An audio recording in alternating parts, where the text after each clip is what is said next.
Petrol क्या 500 रुपए litre हो जाएगा?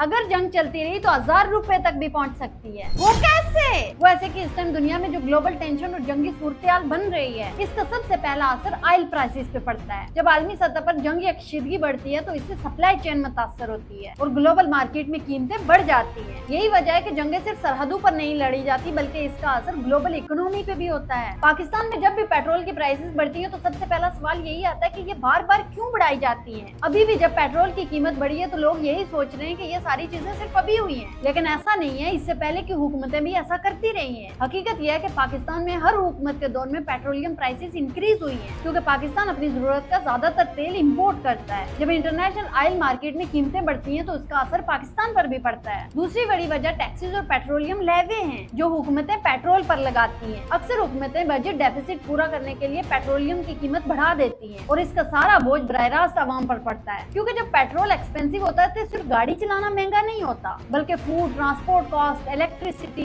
और डेली कमोडिटीज की प्राइसेस भी बढ़ जाती हैं। यानी पेट्रोलियम के बढ़ने से पूरी इकोनॉमी मुतासर होती है। अगर यही जंगी सूरत मजीद कुछ अर्सा रही तो इसका सबसे ज्यादा असर इम्पोर्ट डिपेंडेंट कंट्रीज पर पड़ेगा और पाकिस्तान भी उन्हीं में शामिल है। इस सूरत में पेट्रोल मजीद महंगा हो सकता है और इन्फ्लेशन बढ़ सकती है और आम लोगों की जिंदगी इससे भी ज्यादा मुश्किल हो सकती है। इसीलिए पेट्रोलियम की कीमतों में इजाफा सिर्फ एक खबर नहीं है, बल्कि एक बड़ी ग्लोबल इकोनॉमिक रियलिटी है, जिसके असरात बराह रास्त आवाम की जेब पर पड़ेंगे। तो अब तुम्हें समझ आया कि अगर जंग नहीं रुकी तो पेट्रोलियम की कीमत 500 से 1000 तक भी जा सकती है।